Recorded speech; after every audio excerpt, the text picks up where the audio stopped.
Welcome to another exciting episode of Unraveling Intellectual Property with Michael Stein. Today, I am pleased to have Lily Fernandez, one of my fantastic interns from the summer of 2025. Thank you for interning here, and thank you for agreeing to be on the podcast. Yes, of course. It's been such an opportunity to intern here. Uh, why don't you tell me a little bit about yourself, or tell the audience? Yeah, I'm Lily Fernandez. I'm from Texas originally, but I just finished my first year at American University, Washington College of Law. So I'm just jump-starting my legal career, and I'm excited to continue on in the IP space. I'm glad you're interested in that IP space. Nice to hear. Today, the topic is genericness and trademarks. Is that correct? hmm And you did a little research on the subject, I believe. Yes, I did. I feel like I know a fair amount about generic trademarks now. All right, let's start off with the basics. What does that mean? What is a generic mark?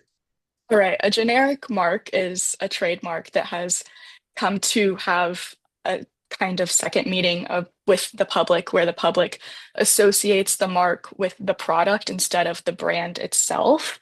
Um, the easiest example I can think of is aspirin, where when aspirin was a trademark and then that became associated with the medicine too much instead of the brand aspirin, which is why we now have the medicine aspirin. Um, and yeah, and so that process of a trademark becoming generic is called genericide. And once a trademark becomes generic, the company which had it or person who had it can no longer have that trademark be protected. Yes.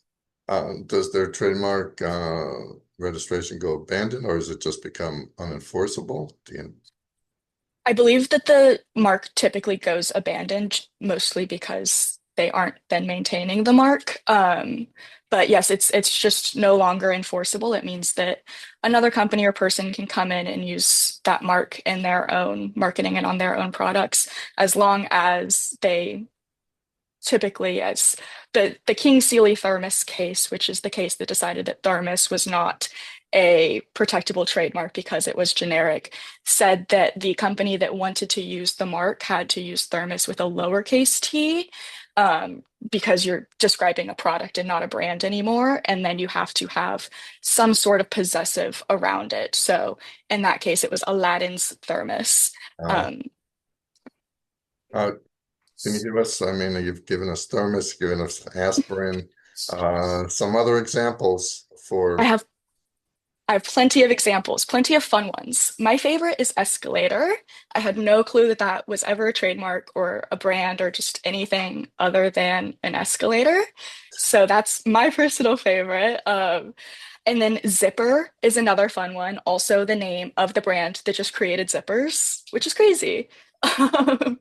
And I think this one's creeping up to be my favorite. Zip code was originally a trademark held by the United States Postal Service. And eventually now we just have zip codes. And so it became generic. Pretty interesting. yeah, I think there's a number of marks that the federal government has. I'm not sure how strong they go about enforcing, but clearly zip code is not Right. is not one of them. Why don't you say a little bit about marks that are almost generic, or they still are enforceable, but there's that risk?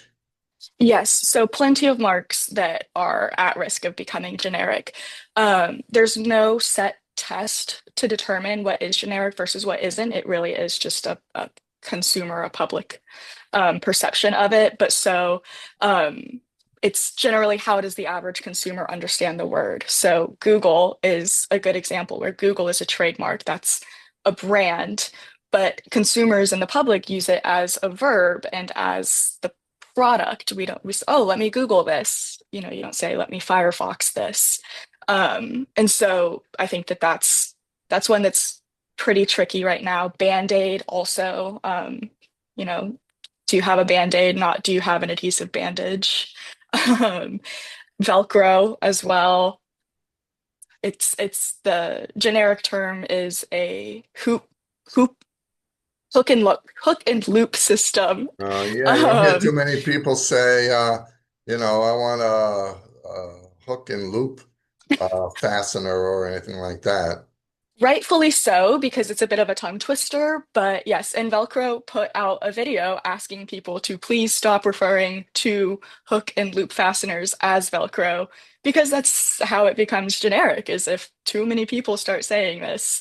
And so there's plenty of articles out on this, but people refer to it being like death by your own success. You become too popular as a company, too well known, your product is just too good that your own success is literally the death of your own trademark. It's pretty interesting. Yeah, I think Google is, I mean, if you say I'm doing a Google search, well, then that's for the trademark. But you Mhm. mentioned if I'm going to Google something in the verb context, then it's not necessarily associated with Google. Right, right, exactly. And so once a mark becomes generic, then anyone can use that in their own marks. And it would become a huge issue for a company like Google, who has built such a reputation, to then lose all of that based off of just their popularity. I know, well, I know because I was there. We discussed the whole thing about Coke and Pepsi. And of course, each one doesn't want to be that generic cola. And we discussed the fact, or at least I've experienced, you go and you ask for one of the Pepsi products, and they'll say, we only sell, we have Coke products. Would you like the alternative? And I'm guessing, I think I read that that's because Coke sends out people to make sure, and I'm pretty sure Pepsi does the same thing, to make sure that just those words don't become generic to, I don't care, any kind of cola. Right, exactly.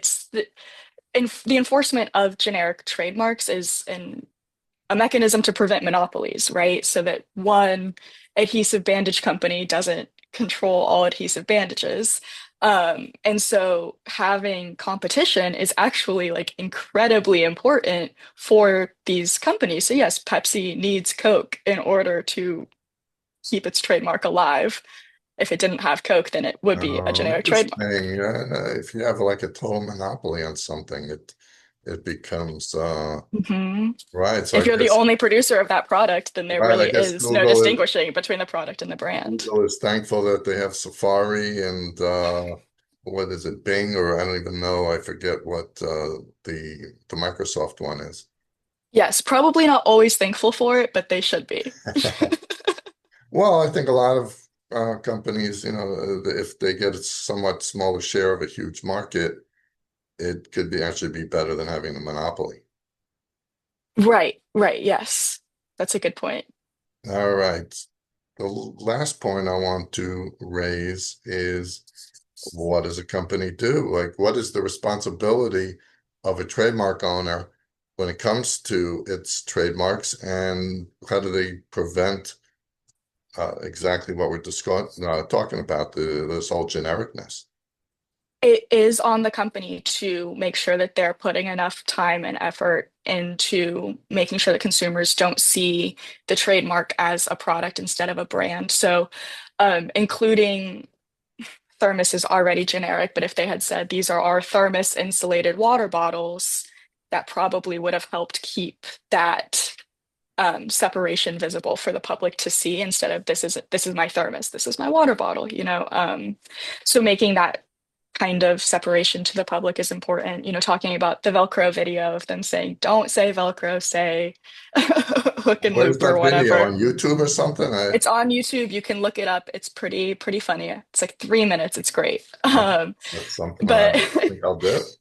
so yes, it just really pushing education onto the public of what your brand is and what your trademark is versus what your product is, and correcting any misuse. And if it just once it gets carried away, like I am unsure of how Google would be able to separate that out at this point, but maybe with enough Uh, public campaigning they yeah, I can. mean, I think these companies, they'll send out warning letters, please stop using Yeah. in this context, or kind of with the Coke, telling the people who sell the products, Mhm. kind of making it clear if you go to CVS to make sure that they don't have a Band-Aid section, um, Right. medical adhesives or whatever.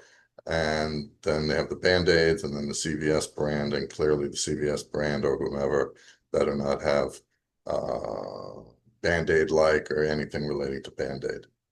Yes, yes. It's a lot of work for a company to do that you don't really think of, but it's incredibly important for a company to maintain their brand that way. Well, a lot of trademark owners, I don't think know. It's on the trademark owner's responsibility to monitor and enforce the mark. It's not Exactly. the USPTO. They don't get involved in that or anybody else. Exactly. And the actions that a company takes to make sure that their trademark is being used correctly is something that the courts consider when deciding if your mark is generic, is, well, are you even trying to keep this as a valid trademark? If not, then probably will weigh in the other party's favor. Do you have any closing remarks or Um, if you have a trademark, make sure you're protecting it in the right way. Make sure you're educating people on how to use it. That's about it. all right, well, thank you. That was excellent and appreciate all the hard work you've done this summer at this internship. You've done a great job. And to my audience, thank you for tuning in and look forward to seeing you on the next episode of Unraveling Intellectual Property with Michael Stein.